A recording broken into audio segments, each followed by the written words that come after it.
Hi everyone, welcome back to channel journey with Vivek Bansal. अब इस video में एक जॉब अपॉर्चुनिटी लेके आए हैं। आईसीआई में जॉब अपॉर्चुनिटी आई है और ये one of the best opportunity बोलूंगा। ऐसा क्यों बोलूँ? क्योंकि इसके पीछे ना मल्टीपल रीजंस है, जब भी हम मन में करके डिस्कस करेंगे। आप इससे करियर पोर्टल को एक्सप्लोर कर सकते हैं। आपको वहाँ पे डायरेक्टली मिल जाएगी जॉब पोस्टिंग। अभी जैसे सबसे पहले इन्होंने डायरेक्टर लेवल की बोला है। डायरेक्टर लेवल में बैचलर्स ऑफ लॉ, और इसमें मिनिमम एक्सपीरियंस 22 ईयर्स का है।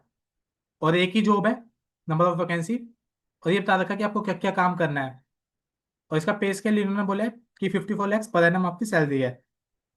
फिर इन्होंने chartered accountant, initial posting Delhi और नोएडा, और लेकिन इनको कहीं भी पोस्टिंग मिल सकती है। और एक्सपीरियंस कोई जरूरी नहीं है। 25 ईयर्स मैक्सिमम एज है, और ये डेट की कट ऑफ डेट भी दे रखे हैं। और 75 वैकेंसीज हैं। और नीचे आपको ये पूरा जॉब डिस्क्रिप्शन दे रखा है कि आप क्या क्या काम करोगे, इसको आप रीड आउट कर सकते हैं। फिर इसके नीचे आपको कंपनसेशन दे रखा है 15.51 लैक्स पर एनम। फिर इसके बाद लीगल आ गया। लीगल में bachelors of law degree, qualification का एक्सपीरियंस का कोई खास नीड नहीं है, नॉट एसेंशियल। और 25 ईयर्स मैक्सिमम एज, और ये लीगल डिपार्टमेंट के लिए है। और इसके नीचे भी आपको सेम सिटी से देखने को मिलेगा। फिर सीएस, सीएस में भी सेम, सब चीज़ें सेम ही चल रही हैं। नंबर ऑफ वैकेंसी 2 है। Experience are not essential. फिर इसके अंदर आपको वर्क बता रखा है क्या क्या, और कंपनसेशन भी सेम है। फिर सस्टेनेबिलिटी, इसमें पीएचडी मांगी है इन्होंने। Experience not essential. अब पीएचडी करते करते तो टाइम लग ही जाता, तो ईयर्स भी इन्होंने 30 कर दिया। Number of vacancies 3। और ये डिजायर्ड स्किल्स है, और ये आपका बता रखा है कि आपकी क्या क्या रिस्पॉन्सिबिलिटीज है, आपकी जॉब डिस्क्रिप्शन। फिर इकोनॉमिक्स, इकोनॉमिक्स में भी इन्होंने सेम बोला, पीएचडी इन इकोनॉमिक्स। और बस एक यहाँ पे देखने को मिल सकता है आपको minimum 2 years of experience. Number of vacancy कितनी है आपकी? 1। और ये स्किल्स आ गया, ये आपका जॉब एक्सपीरियंस आ गया। फिर इंफ्रास्ट्रक्चर, सेम यहाँ पे bachelors of engineering, minimum 2 years of experience, और आपकी 2 वैकेंसी है। और यहाँ पे आपका सीटीसी नीचे यहाँ पे बता रखा है इन्होंने 15.51 लैक्स रुपीज पर एनम। फिर आईटी जॉब आ गई। आईटी में same minimum 2 years of experience, आपकी नंबर ऑफ वैकेंसी 10 है।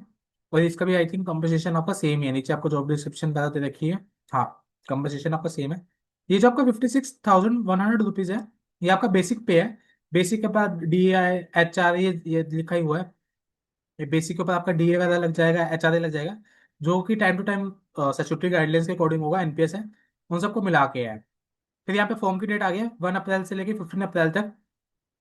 तो ये बहुत शॉर्ट ड्यूरेशन है, बट चलो ठीक है। फिर यहाँ पे इन्होंने बता रखा है कि आपको कैसे भी करना है, ऑनलाइन अप्लाई करनी है, सारी की सारी चीजें।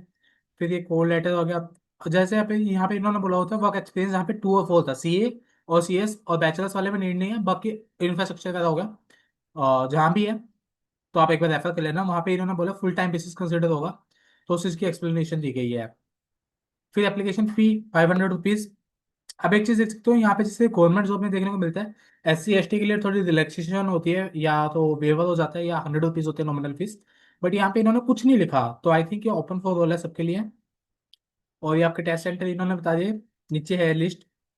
और ये आपका पेपर पैटर्न बता दिया इन्होंने कि आपके 150 को मार्क्स का है, और आपको 150 मिनट्स दी जाएगी। और आपकी नेगेटिव मार्किंग भी है 0.25 मार्क्स की। और ये आपके क्वेश्चन हैं टोटल। बट एक चीज़ है, जैसे गवर्नमेंट जॉब में एक चीज़ और देखने को हमें मिलती है, उसका भी कंपैरिजन आपको बता देता हूँ।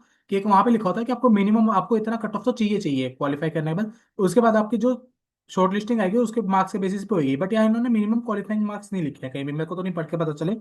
और आपको पता चले तो ताना। फिर इन्होंने बोला आपका on the performance of written test और इंटरव्यू के बेसिस पे आपकी सिलेक्शन होगी। और ये आपको बता रखा है कि आपका सिलेबस क्या क्या है, तो जो कि इन्होंने डिफाइन कर दिया है, जो आपसे पूछेंगे। ये सब में जनरली की है। बट नीचे वाला आपकी जॉब के अकॉर्डिंग चेंज होता है।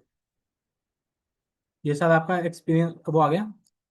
तो ये मेन चीज़ें हैं जिसको आप फोकस रख सकते हैं। और प्लीज़ इसका शॉर्ट ड्यूरेशन है, और टाइमली इसको अप्लाई कर देना। और गुड लक गाइस।